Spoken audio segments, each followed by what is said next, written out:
ஒரு நல்லா போயிட்டு இருந்த ஒரு ஃபேமிலியில் திடீர்னு ஒரு முக்கியமான ஆள் வந்து தவறிட்டார் எங்கள் அப்பா. அது வரைக்கும் ஓகே இவங்க ஒரு பெரிய ஆள் அப்படின்னு நினச்சிட்டு இருந்தவங்கெல்லாம் கூட இருக்கிற ரிலேட்டிவ்ஸ் எல்லாம் மேலே ஒரு ஃபங்க்ஷன்னா கூட சொல்ல மாட்டாங்க, அவங்க இருக்காங்களா இல்லையான்னு கூட தெரியாது. அந்தளவுக்கு ஸ்டேஜில் இருந்து ஒரே ஆளாக நான் மட்டும் இருக்கேன், என் 2 பிள்ளைங்களுக்குன்னு கொண்டு வந்தது வந்து எங்கள் அம்மா.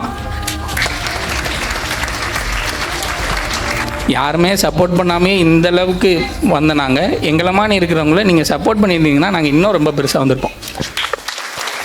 எனக்கு பேரண்ட்ஸ் கிடையாது, பாட்டி தான் சின்ன வயசுலேருந்து வளர்த்துனாங்க. ரொம்ப கஷ்டப்பட்டு தான் படிக்க வச்சாங்க. ரொம்ப கஷ்டப்பட்டு தான் படிக்க வச்சாங்க. ஆனால் எனக்கு ஒரு தாட் என்னென்னா, ஃபேமிலி எல்லாருமே ஏதோ ஒரு மாதிரி தான் பார்ப்பாங்க, பாட்டி தான் வளர்த்துனாங்க அப்படின்றனால ஏதோ ஒரு ஒர்க் போய் நான் அவங்க படித்ததெல்லாம் வேஸ்ட் ஆகிடக்கூடாதுன்ற ஒரு தாட் எனக்கு இருந்துச்சு. எப்படியாவது மேலே வந்துடணும், ஃபேமிலி சப்போர்ட்டும் இல்லை, பாட்டி மட்டும்தான். அப்போது கஷ்டப்பட்டு நம்ம கையில் இருக்கிறது படிப்பு மட்டும்தான், நம்மளை மேலே தூக்கி விடும் அப்படின்ற ஒரு தாட் எனக்கு இருந்துச்சு. கணேஷர் இல்லைன்னா நான் இந்த இடத்துல இல்லை, ஏன்னா என்னோடய குவான்ஸ் மார்க்னால தான் நான் இவ்வளோ தூரம் மேலே வந்திருக்கேன். ஃபஸ்ட்டு கணேஷ் சாரை பார்த்தேன். செஷன்லாம் வந்து அப்போ ரொம்ப ஃபாஸ்ட்டாக நடக்கும். சாரே சொல்லிட்டே இருப்பார், என்னென்ன இவ்வளோ டைம் எடுத்துருக்கீங்க, இவ்வளோ டைம் எடுத்திங்கன்னா போச்சு முடிஞ்சு அவ்வளோதான் வாங்க அப்படின்பாரு. எனக்கு இங்கிலீஷில் நான் ரொம்ப வீக். நான் மெசேஜ்லேயுமே சொல்லியிருப்பேன், ஒன் அண்ட் ஒன்லி நான் உங்கள் வீடியோஸ் மட்டும்தான் பார்த்தேன், வேறு எந்த வீடியோஸுமே பார்க்கல. நான் இங்கிலீஷில் எடுத்த ஃபுல் மார்க்குடைய ஃபுல் கிரெடிட் வந்து நான் ரீனா மேம்க்கு தான் சொல்லுவேன். ரொம்ப தேங்க்ஸ். பிள்ளைங்க வரணும்னா அந்த படிப்பு மட்டும்தான் அவங்கள கொண்டு வர முடியுங்கிறத நான் ரொம்ப ஸ்ட்ராங்காக பிலீவ் பண்ணனால படிக்க வச்சோம். ஒன்றே ஒன்று, ஒழுக்கத்தோட கூடிய கல்வி மட்டும்தான் உங்களுக்கு வேணும்.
இந்த பொசிஷனுக்கு வரேன்னா சத்தியமாக எங்கள் அம்மா அப்பா தான் காரணம். நான் ஃபேஸ் பண்ணாத இன்டர்வியூவில் எத்தனை கம்பெனி ஏரியா எல்லாருமே ரிஜெக்ட் பண்ணாங்க, என்னோட ஐடியா பார்த்து ரிஜெக்ட் பண்ணாங்க. இந்த இதுவால் நான் வந்திருக்கேன்னா உண்மையிலேயே எனக்கு ரொம்ப மிகப்பெரிய சந்தோஷமாக இருக்குது. நான் பேங்கிங் ப்ரிப்பேர் பண்ணும்போது பார்த்தீங்கன்னா கணிஷனா வீடியோஸ் அவர்தெல்லாம் பார்த்தா நிறைய பேர் உண்மையிலே கேஆர் லாஜிக்ஸ் வந்து எனக்கு ரொம்ப ஹெல்ப் பண்ணிச்சு. ஸோ அந்த டைமில் வந்து எனக்கு என்ன ஒரு பேங்கிங் பற்றின அவேர்னஸே இல்லை, எப்படி ப்ரிப்பேர் பண்ணேன். ஸோ அந்த டைமில் யூடியூப்பில் பார்த்து இங்கிலீஷ்லாம் வந்து நான் கொஞ்சம் ஆவரேஜ் தான். ஸோ அப்போ வந்து ரீனா மேம்னுடைய இங்கிலீஷ் தான் நிறைய பார்ப்பேன்.